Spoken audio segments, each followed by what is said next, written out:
Hello, everybody. Thank you for tuning in to Exploring Reality. Today, we are talking about the fine tuning argument and objections to it with Travis. Stay tuned.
All right, Travis, what's going on, man? Hey, what's going on, Dan? Really good to be here, bro. I'm glad that we could do this as well. Yeah. I'm glad that we were able to get past some of the issues that came up. So I'm just happy to be here, man. I'm happy you're here. Yeah. What are we talking about today, man? Okay, so this is gonna kind of close out the discussion for the most part that we've had on the fine tuning. So we've looked at what the argument is affirming, what it's not affirming, different variations. We've looked at my specific formulation of the argument, how it sort of combines. Just to recap, it sort of combines the cosmic fine tuning with the local fine tuning, the teleology and biology that sort of accumulates in the existence of embodied moral agency to make morally significant decisions in a moral theater. And so now we're going to be kind of looking at objections. And so I'm really looking forward to this. I know we wanted to, there's just like so many avenues we can take Yeah. with this because I want to get into like the fine tuning of virtues, axiological assumptions, and all these different things. So you'll have to help keep me from going down too many rabbit holes. There's so much to cover here. Yeah. And I can't. I guess I'll just kind of be blunt here. I don't think it's possible to be exhaustive within the Right. time frame that we have allotted today. Yeah. And so, I think we should just kind of, for the audience at least, keep that in mind as we discuss a lot of this stuff. And we'll kind of keep going forward. Does that sound like this is going to be kind of like a different format than the rest? This is going to be more of an open discussion between the two of us talking about this stuff. So, yeah. And I fully encourage the audience to jump into kind of help get, like, if there's any specific objections you know of, any questions you like to ask, preferably one we haven't already covered more than once. And then, just kind of like, if the audience wants to get involved, that'd be really cool. Yeah, by all means. I'll even do this real quick for the audience, for people that will be new coming in. The preliminaries.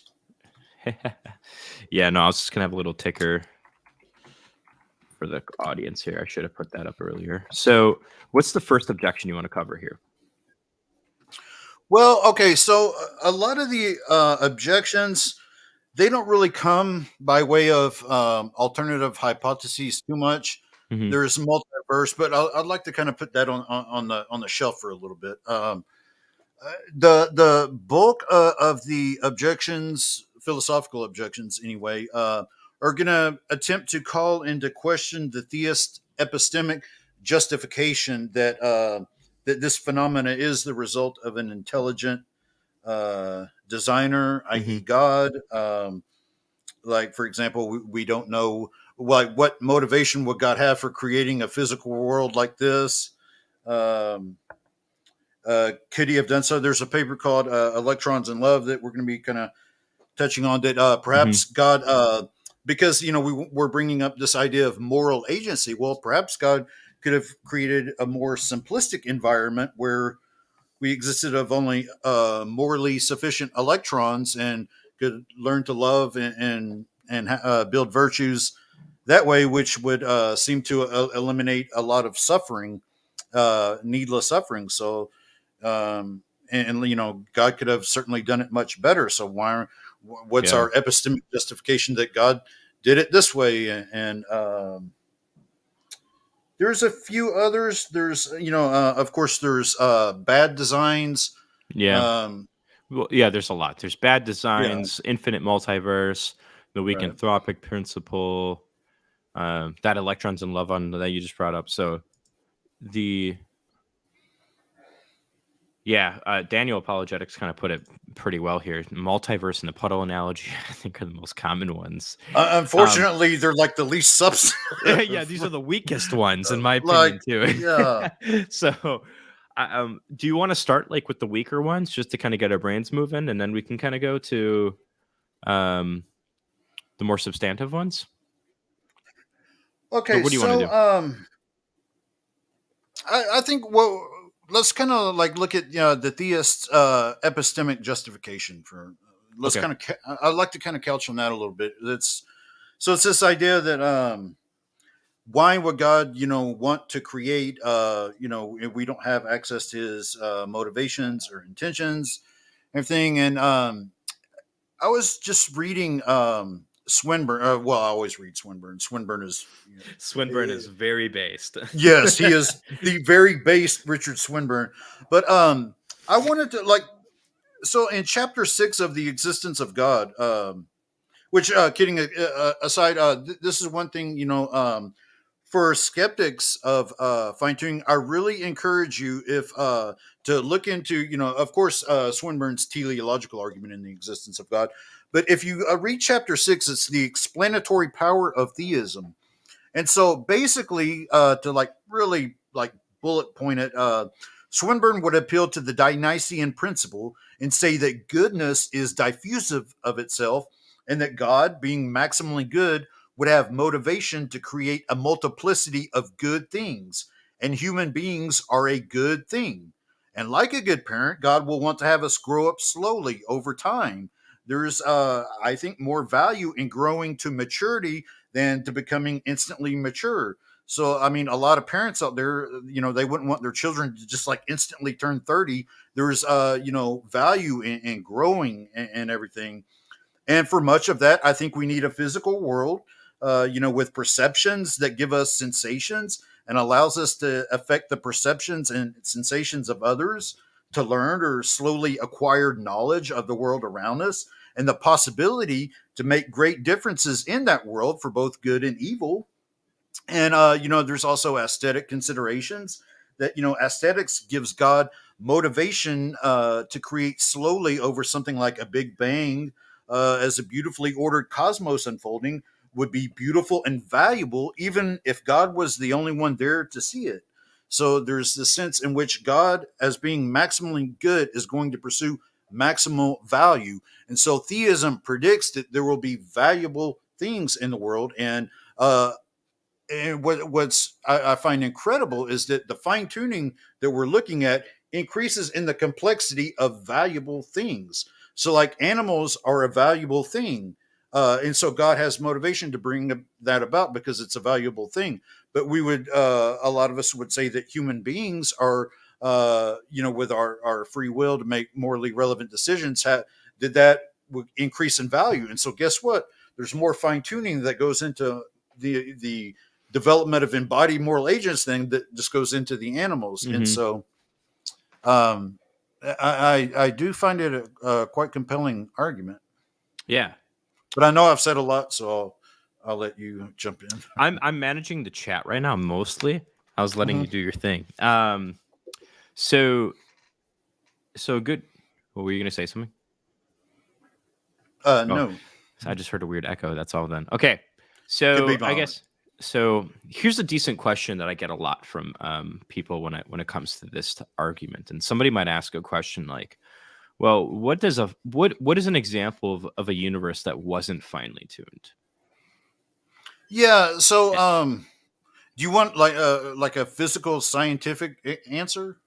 Well, at least prima facie, right? Like to me, the answer is going to be something other than like it's going to be something with a universe that has it has its parameters within those scopes where, for instance, too heavy of elements would be around for physical life to form. So like if the strong nuclear force was just stronger, right? Like, yeah, I think that would be an example of a universe that isn't fine tuned for the existence of embodied moral agents.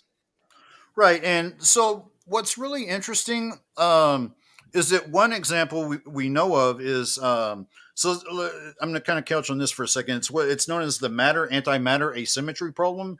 So in the early moments of the universe, matter and antimatter were created in almost equivalent amounts, right? So about for every billion pair of quarks and anti-quarks, there was an extra quark. And it's that one extra quirk that prevented the universe from devolving into radiation. Because, when matter and antimatter collide, they explode into a photon. Mm-hmm. And so without that one, the universe as we know it would have devolved into pure radiation. It would have exploded into a photon. Okay, so one example is a universe of pure radiation. Another is, look at, the expansion rate and the initial mass density. If it hadn't been precise, it would have spread out so thin that, like galaxies, planets, stars wouldn't have formed. Or on the reverse, gravity's pull could have caused the universe to collapse back on itself into a black hole. So you would have a universe of dead black holes. Yeah.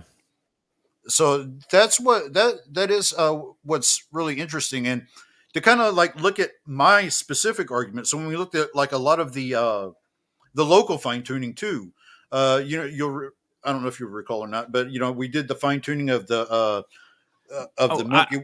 I do. The audience might not. So this is where we're going to reference back to the video. Is there fine tuning where we gave tons of examples?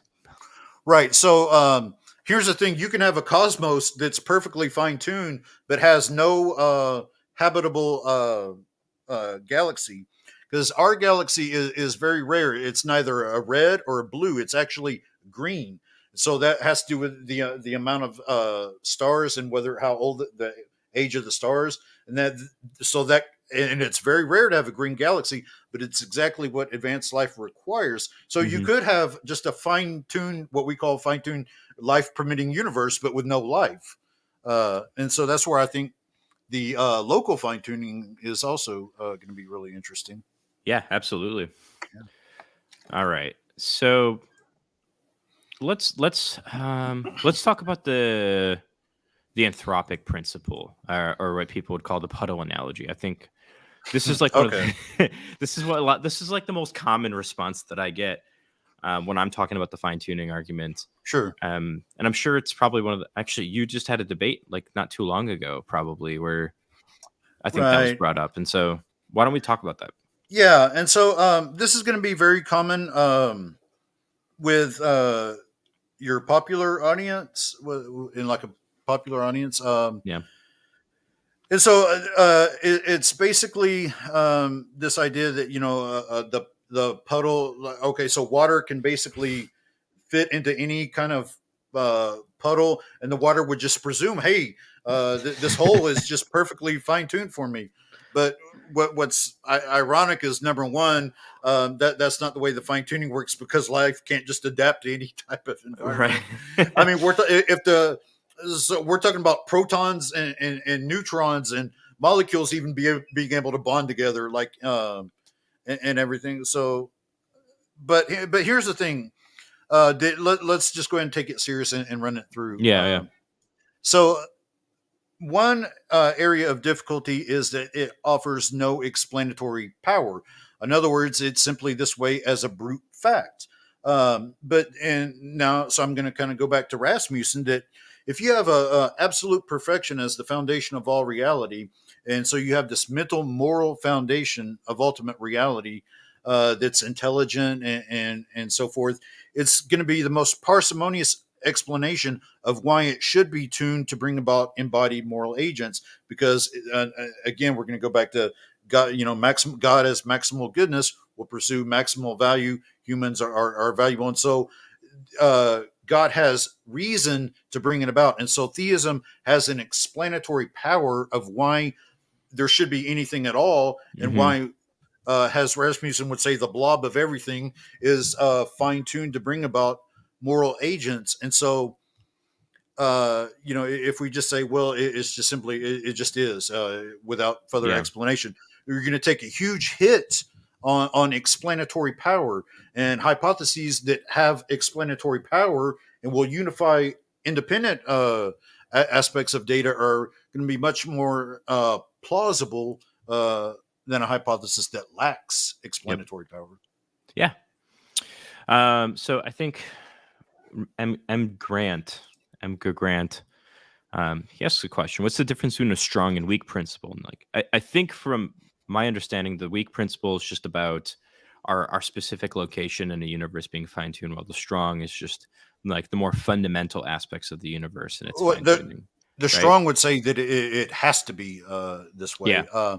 And so with this idea of the weak anthropic principle, and so there's what's known as an observational selection effect. It's like, okay, so, we need all this fine tuning data and perimeters for agents like us to be able to exist and observe the cosmos, right? Well, the fact that I'm observing the cosmos would show that it's met. So I can't see anything other than a fine-tuned universe. I have to see a fine-tuned universe. And so that's going to be known as the observational selection effect to the weak anthropic principle. And again, that's all well and good, because no proponent of fine-tuning would deny the weak anthropic principle or observation. Of course, it has to be fine-tuned, and of course, I'm here observing it. But again, it doesn't give us any explanatory power. And again, under theism, we have that explanatory power of why God would perhaps be motivated to bring it about. Yep. So 1 second here. All right, another good question here. Do you want to keep taking questions as we kind of just chug along things? Okay. Yeah, so sure. I like this question because you and I were actually just talking about this the other day. So the universe is 14.7. Wow, I can't talk. Billion years old. We've only been around for hundreds of thousands of years, and we'll be gone in the near future. Why is it fine-tuned for such a finite time? And so I actually I actually really enjoyed this question because a lot of people will use this. Can you put it back on the screen? Yeah, I'm sorry. Just because I think that kind of, I think it illuminates a little bit more and elucidates just kind of the explanatory power and explanatory resources that theism has compared to naturalism. So, and I hate to be that guy. But it's about our best estimates are 13.79. But I know that's totally irrelevant to the point. I know it was just. But I love you, Travis. I didn't want to be that guy, but yeah. So it is a good question. So it's like another, like, let's give a more practical example. Is our galaxy is on a collision course with the Andromeda galaxy. Okay, and so our galaxy will not be life sustainable within 4 billion years. Okay. And so, sorry, I got distracted by someone's. By Eddie. Thanks, Eddie. Yeah, I saw brute facts, and I was about to get into brute. Somebody asked a question about like other competing explanations of fine tuning, and then I saw Eddie's brute facts come up. Yeah. Okay, but Keep let me going. I'm get back sorry. to the question. Yeah, because I do want to do this question justice. Oh, okay, so it's um, remember the argument that we're going with is not that there should be optimal existence. You know, it's for these conditions are necessary for the existence of intelligent embodied moral agents to exist for a short amount of time on a rocky planet to make morally significant decisions. And by then, the cosmos will have served its purpose, because I would just say that God is not done creating. And so that's going to kind of get into this idea of axiology and what God is what states of affairs he's motivated to bring about.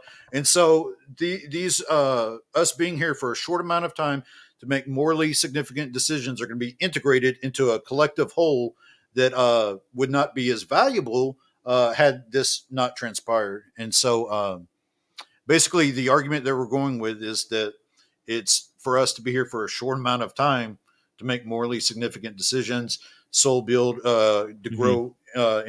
Basically, I don't. A good book I'd recommend too is Trent Doherty's book on animal pain, but it covers so much more Oh too. gosh. Uh, it's this idea that we're in an environment that has the maximal amount of virtue building, and so again, like eternal life is under the hypothesis of theism. Eternal life or the afterlife is entailed.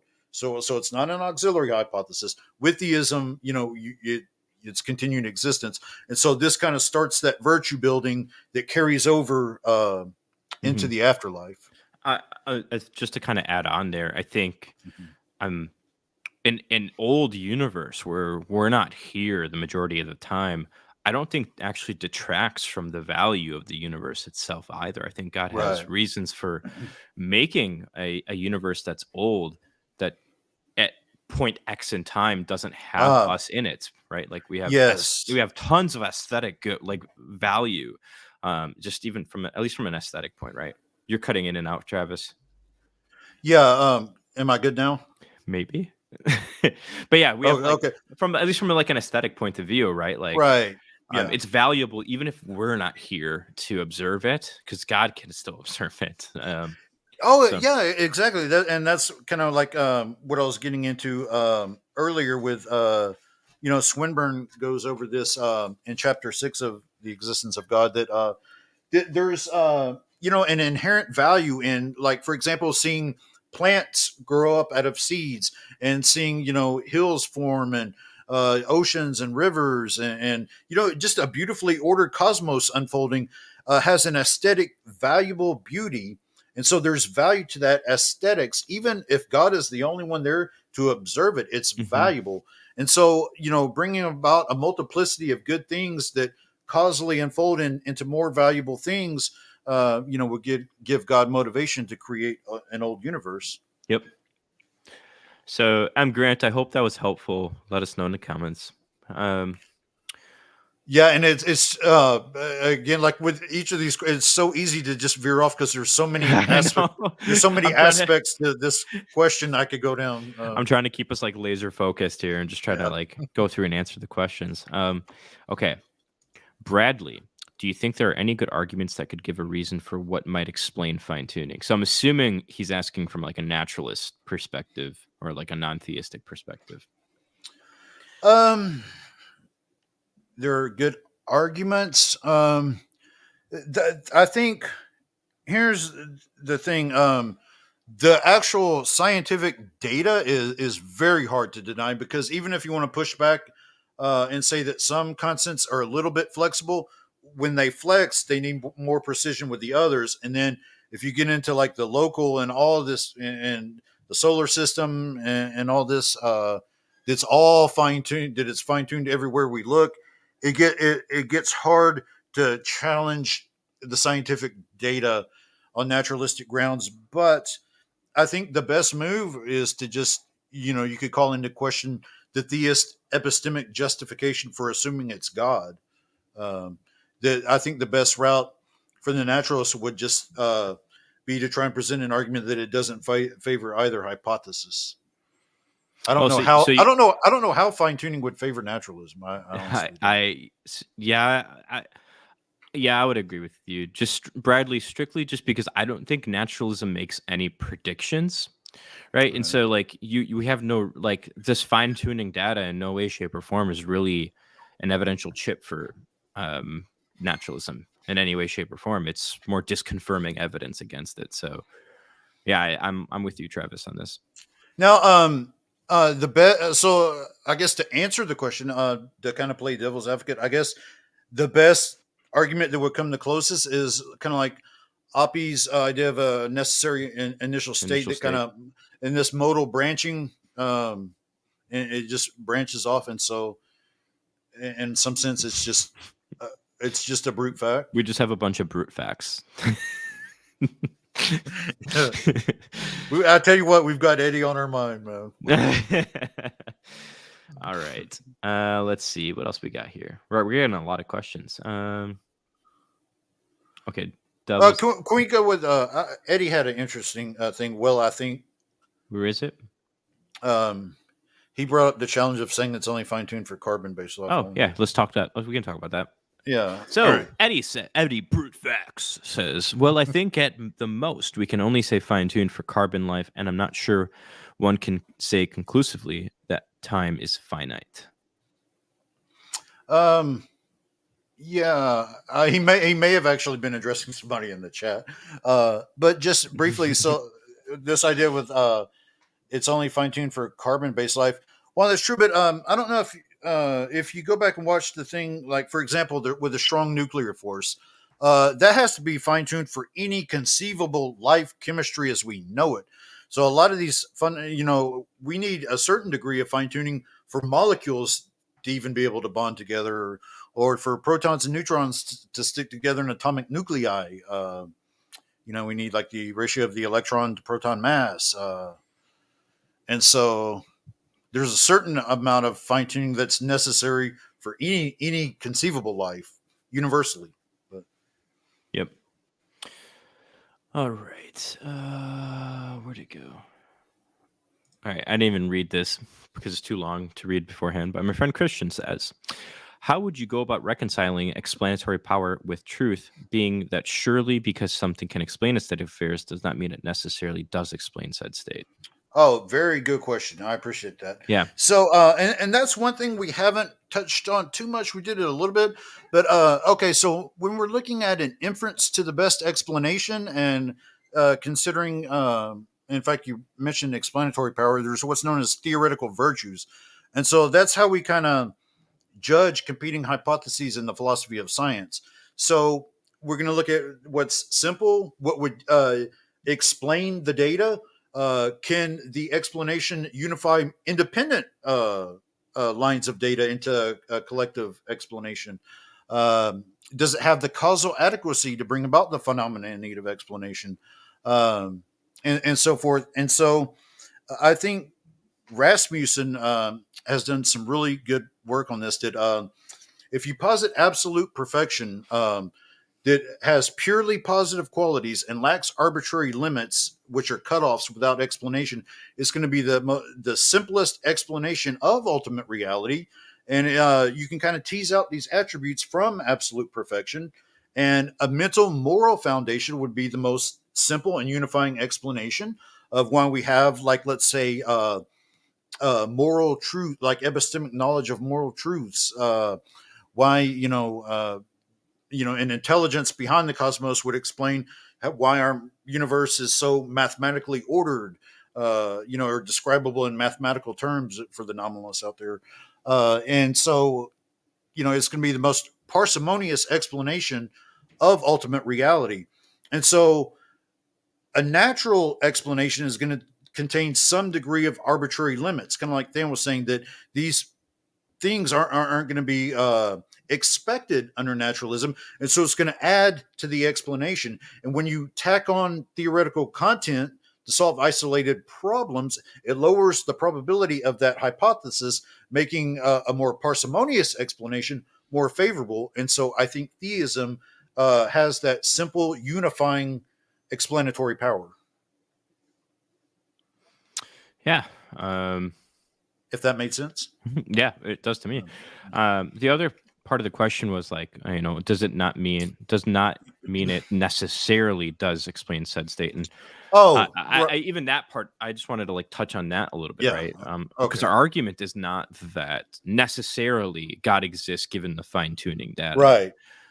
We're saying the probability of theism given the fine tuning data is higher than its negation or any other competing theory. And so like we're Right. using fine tuning as a good like what Swinburne would call a p inductive argument. Yeah. So basically, that. Yeah. So we look at this, and another thing is like with regards to the question, the last part of the question. So when you have like in the philosophy of science, when we do like hypotheses, like inductively and abduction, it doesn't guarantee the truth of the premise. It just makes it more plausible than its negation. And so it's different than a deductive argument where it's just logically entailed. So this leaves some error where it could be the case that we're mistaken, but it's just the best explanation we have. Yeah. Of competing hypotheses. So. Yeah. Okay. So he has a quick follow-up question. Jeez, I just saw Ethan say something. Oh gosh. So quick follow-up cue. In this case, does best equal simple and or parsimonious? And so I think Travis and I might have some differing methodologies here because I prefer like a Bayesian way of doing things while you prefer a more abductive approach. Well, on this particular argument, I do. So there are certain things like I think like the problem of evil and the fine tuning of world like Saint fostering environment is best captured through Bayesian analysis. But so just to answer this, the theoretical virtues are typically used in abductive inference to the best explanation, and so parsimonious is simple, but it's simple that will sufficiently explain the data. Like it will reasonably and plausibly explain the data, and it's simple. And so and one thing that really makes it part of the best explanation too is if it can unify independent lines of data, and that it will unify that into a single explanation. And this can be a lot more theoretically virtuous than a hypothesis that has to tack on these extra auxiliary hypotheses. Yeah. Okay, let's see. I think Ethan posted something. I don't know. I don't think he did. He just all he did was say, "I just got here," but it seems safe assumption that I missed a bunch of word salad. Oh yeah. Oh Oh man. Okay. This is a good one that I hear from opponents of the fine tuning argument a lot. Doesn't the fine tuning argument subordinate God to the physical constants? No, it doesn't. Okay, so this will go back into our first video on what the argument is and what it's not. And so it's this kind of this is along the lines of the puddle analogy, a popular kind of objection or question, I guess, you'll get is, so why would God have to fine tune a universe?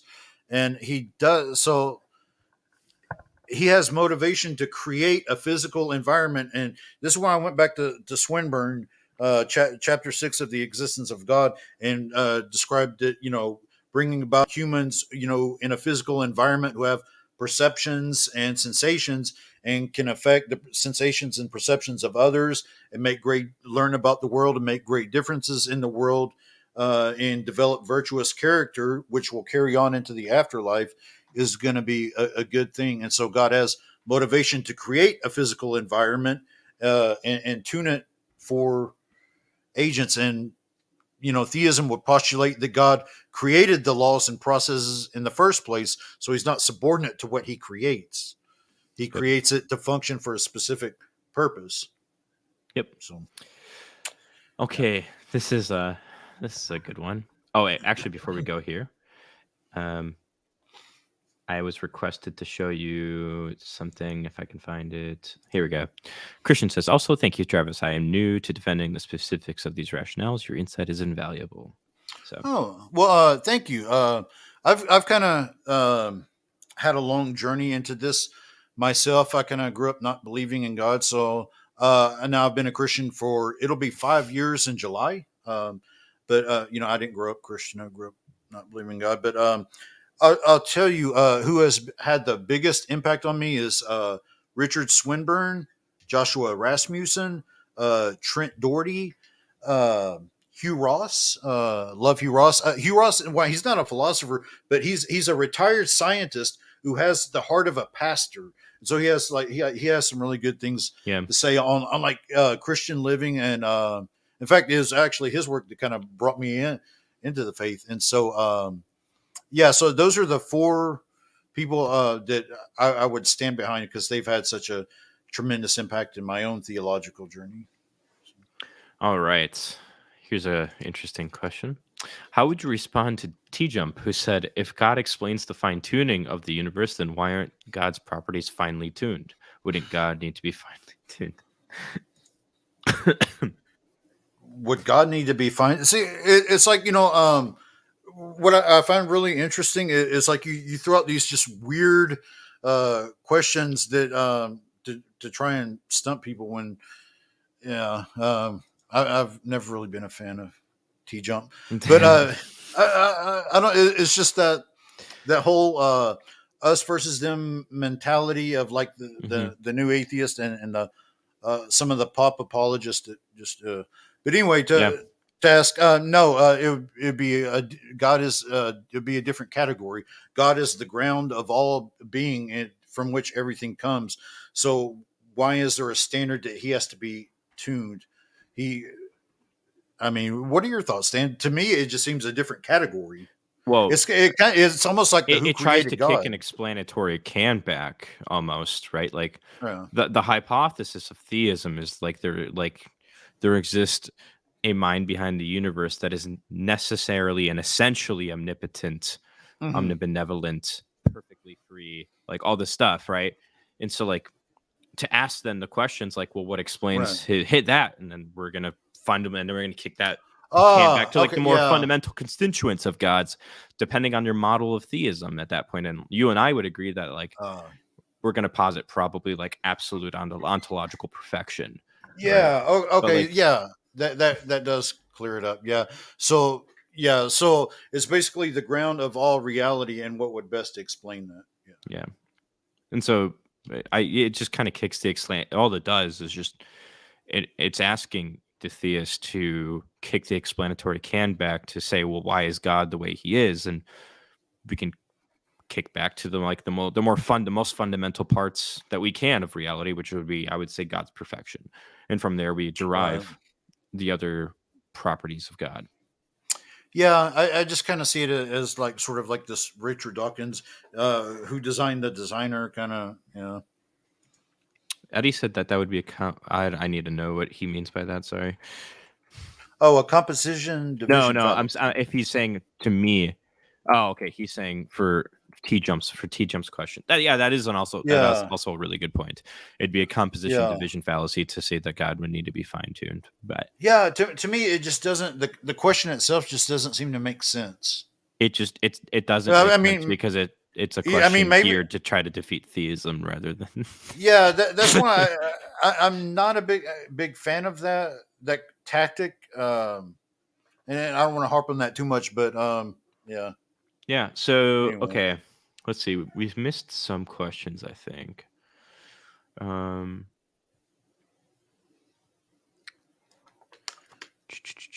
Here's given a certain scenario, the improbability of that scenario occurring does not necessarily imply intelligent design. Do we have a response to this, maybe without using more realism or human value? I think we kind of answered this a little bit, right? Because right. again, it goes back to that: what is the argument and what is it not? And we're not saying Yeah. necessarily, given the fine tuning, theism. We're saying most probably the best explanation of the data is theism. Right. Um, Yeah. and No, and I wouldn't condone a teleological argument saying that Therefore, the universe is necessarily designed by God. Yeah. I wouldn't be cool with that, but And then so like even without using moral realism or human value, we might still ask the question, right? Like, well, what explains these fine-tuned constants? yeah, Um, why is the universe the way it life is. permitting? Yeah. Right. And so like at least like prima facie to me, it seems like these fine-tuned data points of the universe are going to be calling out for some sort of explanation, even if it's not in virtue of um, morally significant freedom or like human value. It still calls out for explanation, right? Hmm. And like it seems to be at least a contingent fact. And so we're going to ask a question like, well, why is it the way it is? Because we can easily conceive of a possible world Hmm. where these are not the way they are right now in this world. And so we're still Hmm. going to ask for an explanation. And I think we can derive kind of that without um, appealing to moral realism or human value. Does that make Right. sense what I'm trying to say? Or Yeah. Yeah. Absolutely. Somebody was wanted you to expand on their answer. It says, "Can you improve on Travis's answer?" Charles B. Can we go back to his question? yeah, his question was this one, which I thought you answered it just fine. Oh, yeah. Oh, okay. Well, I mean, I want to make sure that did I, try? Did I want to give honest attention to Yeah, the questioners and the fine? No, the argument does not. And it's a different category. It's not that God has to use fine tuning to get his desired results. It's that he intends to bring it about, and it's a byproduct of his intention. So if he intends to create, embody moral agents in a physical universe, that what we see as the fine tuning is a byproduct of his intentionality, not that he has to use fine, right. the constants and so forth. The God being explanatorily and logically prior to the fine tuning Yeah. constituents of the universe, like necessarily entails that he's not subordinate to those Right. things, right? Um, and the other side of the things is then like if we're the other side of the question you could ask like, well, why does God have to do this? And I think Travis and I would both say he doesn't have to. Right. He could have created a universe in which there were no fine-tuned constants and he Yeah. just moved everything in a way that he wanted it to be all the time. But I think God has reasons for creating a universe with fine-tuned constants, and where that goes back to the axiological Yes. conversations that we have and the aesthetic reasons that God might do something like that. So Yeah. anything to No. add? It is. No. I'm just going to say it's a common kind of popular level objection, and so I did want to make sure I do the questions justice, and I think we have good reason to conclude that God is not subordinate to the Yeah. constants. Yeah. Okay, so Ethan S. Says you somehow, purely hypothetical, knew atheism was true, but everything else was the same. How would you then respond to your FTA? Um, okay, so if I knew as a fact atheism is true and we're just trying Mhm. to explain the fine tuning, I think the best explanation Brute. then at that point is brute facts. Yeah, that's what I was going to say. I was going to pull the Eddie and say it's it's just like a brute fact. I don't know. Like you could appeal to some sort of quantum fluctuation that does this, but that doesn't seem to have the explanatory resources to explain the fine-tuned constants, though. Right. So if we hypothetically knew that God didn't exist, and yet everything is fine tuned from the cosmos, the local conditions, it brings about these seemingly moral agents that are intelligent and self aware, and we know that God doesn't exist. Um, there's you get into sort of a pantheism, sort of a Yeah. naturalistic pantheism that the universe is somehow conscious and fine tunes itself. But I think the best explanation given, like kind of like from the second video of how the fine tuning increases with each category, it's Hmm. simply a brute fact. It just is without explanation. Yeah. So yeah, if I knew atheism was true, yeah, that's the direction I would go, I Yeah. guess. Um. Okay. So we're good on questions for now. Just ask more questions in the chat if you guys have more questions. So Travis, we Mhm. covered we covered the weak anthropic principle. what do you want to cover next? Because we can do like the whole we can't know the intentions of the designer. We can do bad designs, natural evils, the Well, infinite so multiverse. one thing about knowing the intention. If we kind of take a Rasmussian approach that, the foundation of ultimate reality is absolute perfection with purely positive qualities and, no arbitrary limits, it provides the most simple unifying explanation of the totality of reality. And so a mental, moral foundation that's intelligent is going to be the most parsimonious explanation of why we have the given facts that we do. And not only that, but God has reason. God, as being maximally good, has reason to pursue value. And so the things that we see in the world, when we look at the fine tuning, a good question to ask is, are they valuable? Are they Hmm. valuable things that are God would be motivated as seeking value? Would he be motivated to create? And indeed, I think they are. And an interesting thing is, I think with the diffusion principle, that goodness is diffusive of itself.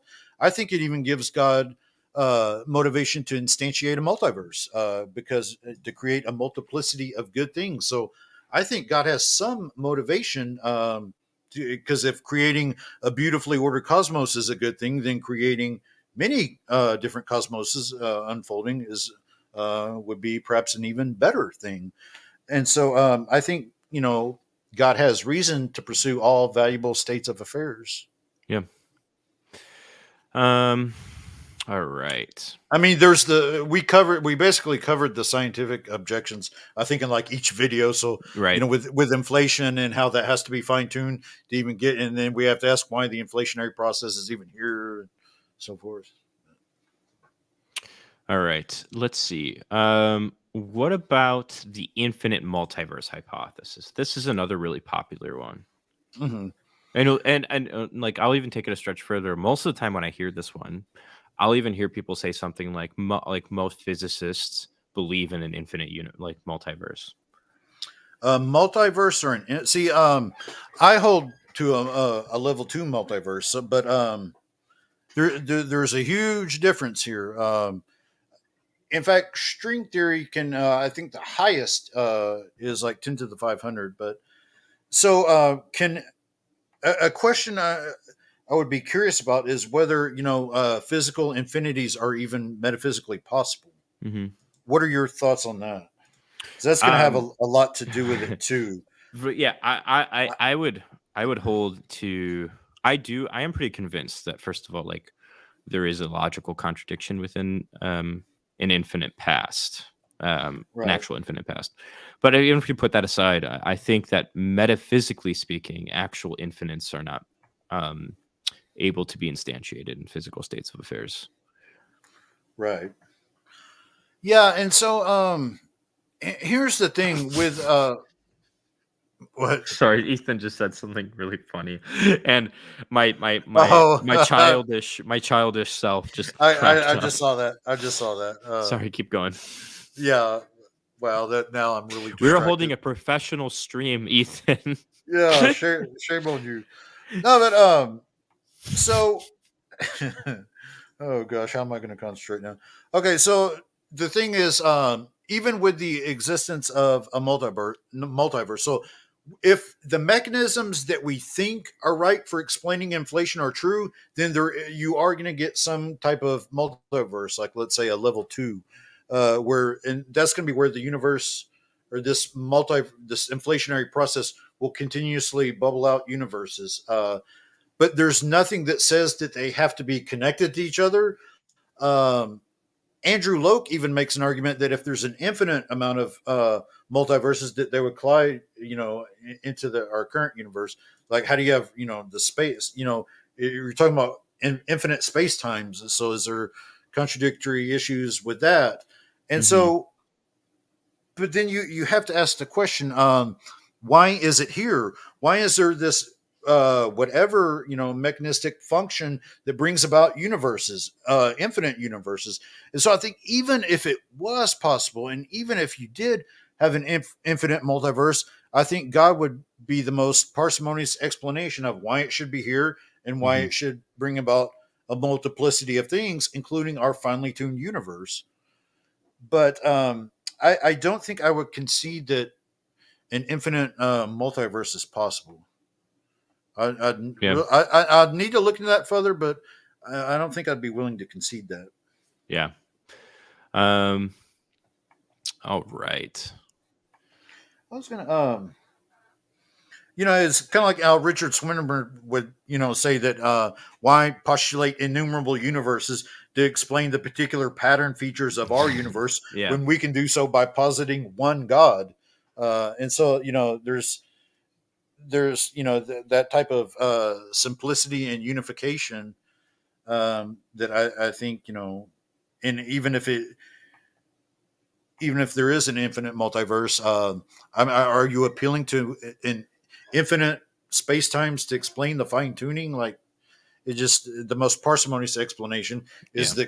that God would have reason to bring it about. Well, what Because about a universe generator? I can think of infinite multiverses where there's no life at all. I can think of an infinite set of dead universes, an infinite so I don't see that as having any kind of explanatory power on how you go from a quantum field to embodied moral agents Yeah. when we can do so by positing one God Yeah. who has reason to bring it about. All right. Let's see.